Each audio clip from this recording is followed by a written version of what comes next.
सद्गुरु जी के श्री चरणों में प्रथम दास का दंडवत एवं प्रणाम स्वीकार हो और आप सुनने वाले बंधुओं को भी मेरे तरफ से सादर प्रणाम स्वीकार हो। इसके बाद कुछ प्रभु का नाम स्मरण हो जाए तो अच्छी बात होगी। श्री कृष्ण गोविंदु हरे मुरारे, हे नाथ नारायण वासुदेवा। बोलिए श्री वृंदावन बिहारी लाल की जय। श्रोता बंधुओं, आज का विषय है एक राजा के द्वारा परमात्मा के संबंध में 4 अजूबा प्रश्न। ये आज का विषय है। एक राजा के द्वारा परमात्मा के संबंध में पूछे गए 4 अजूबा प्रश्न। कृपया ध्यान से सुनेंगे, बात बहुत अच्छी है।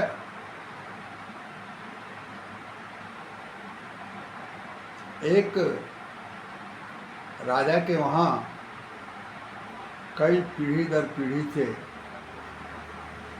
पुरोहित जी महाराज रहा करते थे। तो राजा के मन में एक ख्याल आया कि पुरोहित जी का सेवा हम सब बड़े प्रेम से करते हैं, लेकिन कोई इनसे ज्ञान की बात नहीं पूछी गई। तो सोचे कि आज हम अपने पुरोहित जी महाराज को बुलावें और 4 प्रश्न मेरे पास हैं जो अपने पुरोहित जी को पूछें और जानकारी हासिल करें। ऐसा सोचकर उन्होंने अपने नौकर से कहा कि जाओ पुरोहित जी महाराज को बुला कर लाओ। नौकर गया, पुरोहित जी को बुला करके लेकर के राजा के पास आया। पुरोहित जी ने पूछा, महाराज आज किस कारण से मुझे बुलाए हैं? राजा ने कहा, महाराज बहुत दिनों से हमारे परिवार में आपके पीढ़ी दर पीढ़ी से पुरोहिती चलता है और पूरा परिवार सेवा करता है। आज मेरे मन में कुछ बात आई है और उसका समाधान मैं आपसे पाना चाहता हूँ। पुरोहित जी ने कहा, बताइए राजन, बताइए। उन्होंने कहा, मेरे पास 4 प्रश्न हैं और उस 4 प्रश्न के उत्तर पाने के लिए मैंने आपको बुलाया है। पुरोहित ने कहा, ठीक है, बताइए। राजा ने कहा कि महाराज पहला प्रश्न है, ईश्वर करता क्या है? दूसरा प्रश्न है, ईश्वर रहता कहाँ है? और तीसरा प्रश्न है कि राजा को और तीसरा प्रश्न है कि परमात्मा का हमें दिखा दीजिए। और चौथा प्रश्न यह है कि परमात्मा के पहले कौन था? ये 4 प्रश्न आपसे हम जानने की उम्मीद में आपको बुलाए हैं। पुरोहित तो बहुत घबराए, सोचे को भाई यह तो प्रश्न बड़ा अजीब है। इस तरह का प्रश्न और उत्तर तो मैंने कभी सुना नहीं।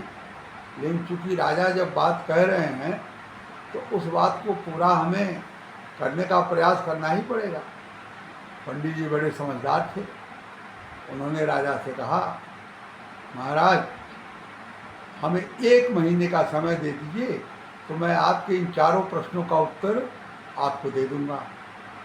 राजा ने कहा कि पुरोहित जी, अगर इस प्रश्नों का उत्तर मिल गया तो मैं काफ़ी सम्मानित करूंगा आपको, धन दौलत दूंगा आपको। लेकिन अगर आपने इन प्रश्नों का जवाब नहीं दिया तो आपके पूरे परिवार को सजाए मौत की सजा भी दूंगा, इसके लिए भी तैयार रहिएगा। पुरोहित जी आवाज़ सुन करके कहे, ठीक है राजन, 1 महीने का समय दीजिए। राजा ने कहा, आप मुझसे 1 महीने का खर्च ले लीजिए और घर जाइए और रहिए, मेरे प्रश्नों का उत्तर लेकर के ही आइएगा। पुरोहित ने 1 महीने का खर्च लिया और बड़े खुशी खुशी अपने घर चले गए।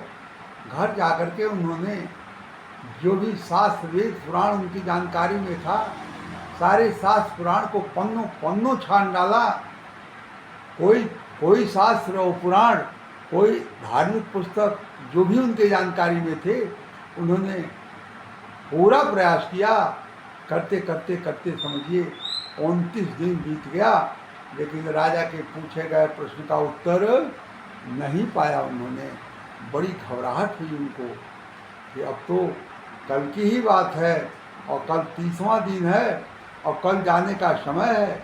अगर कल मैं चल करके उत्तर नहीं देता हूँ तो बड़ी दिक्कत हो जाएगी, और प्रश्न का उत्तर मिला नहीं।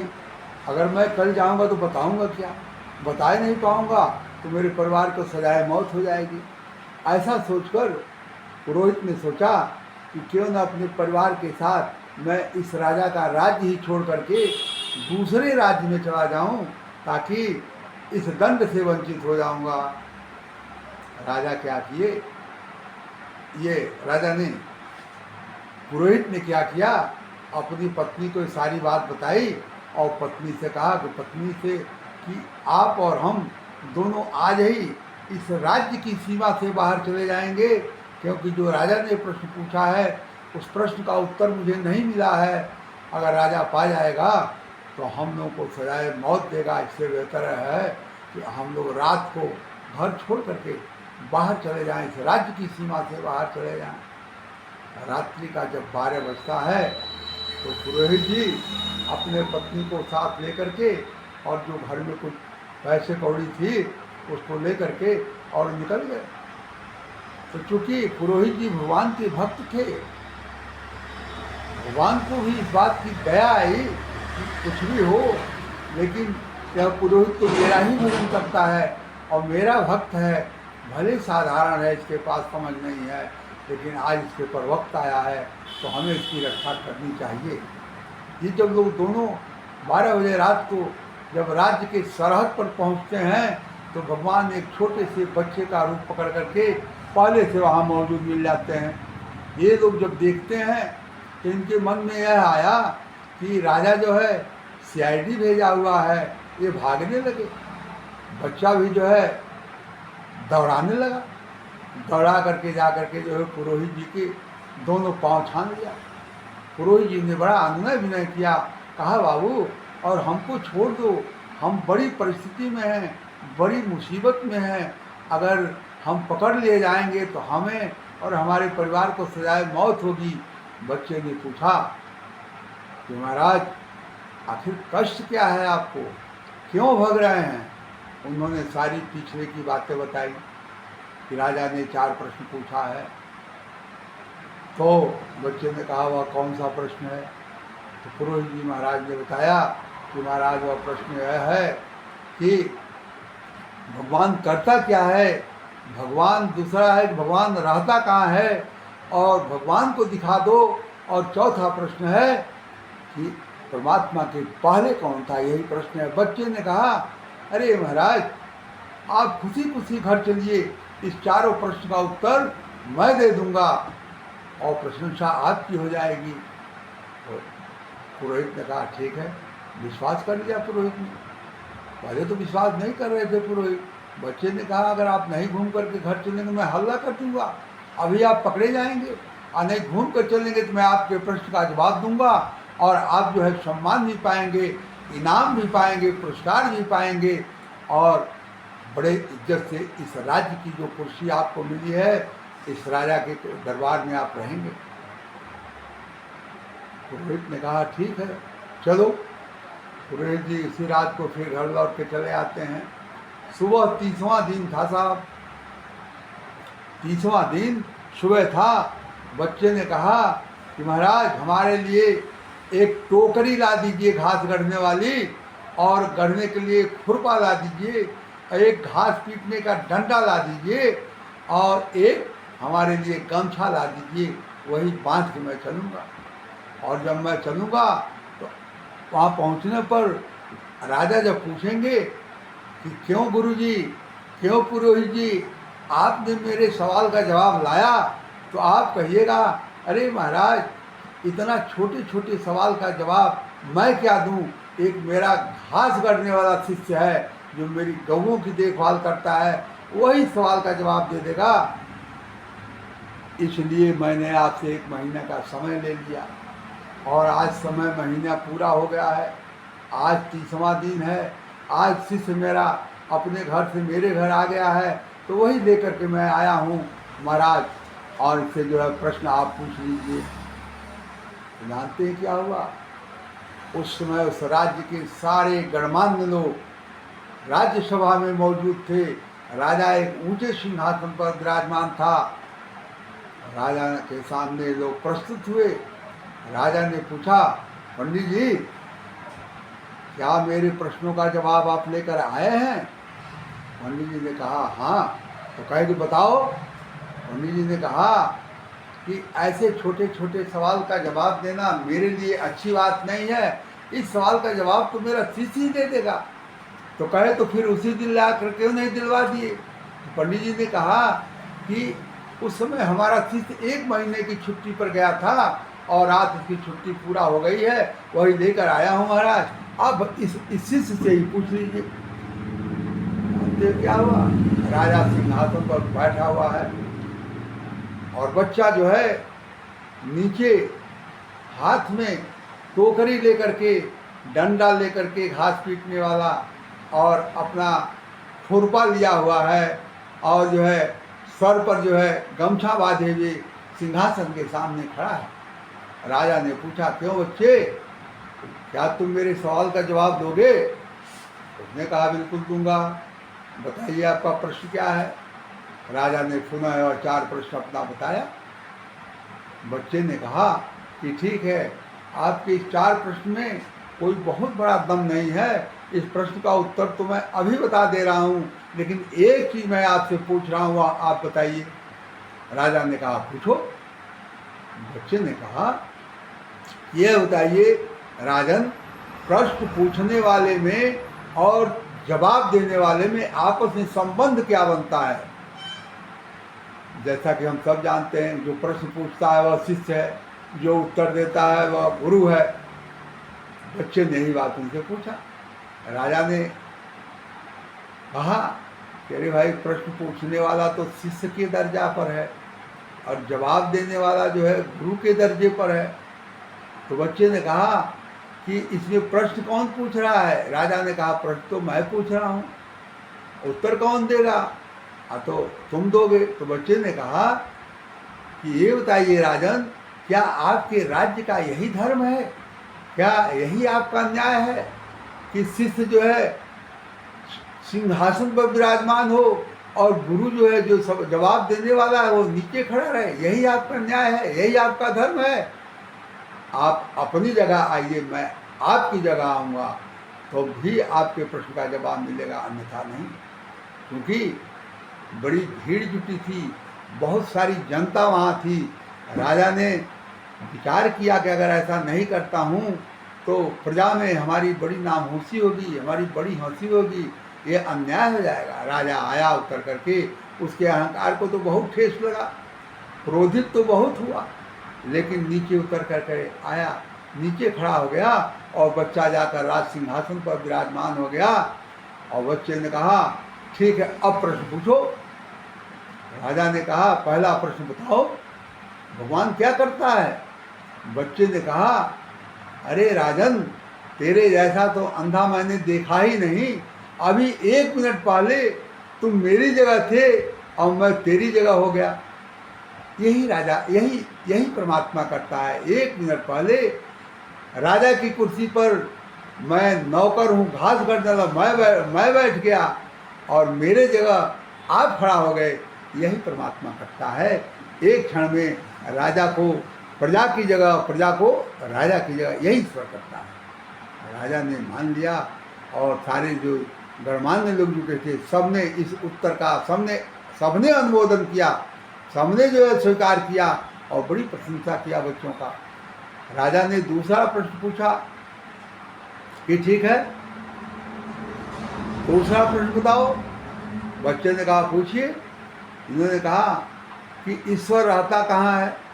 बच्चे ने कहा कि महाराज राजन, आपका मैं अतिथि हूँ, आज मैं आपके घर आया हूँ और गुरु संयोग से गुरु के आसन पर विराजमान हूँ।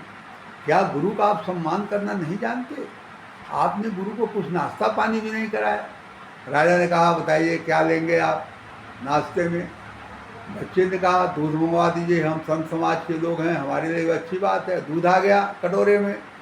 दूध उसके बच्चे ने क्या किया, इस मेज पर रख दिया। कह गए ऐसे थोड़े पियेंगे, चीनी भी मंगवाइए। राजा ने चीनी भी मंगवा कर डलवा दिया।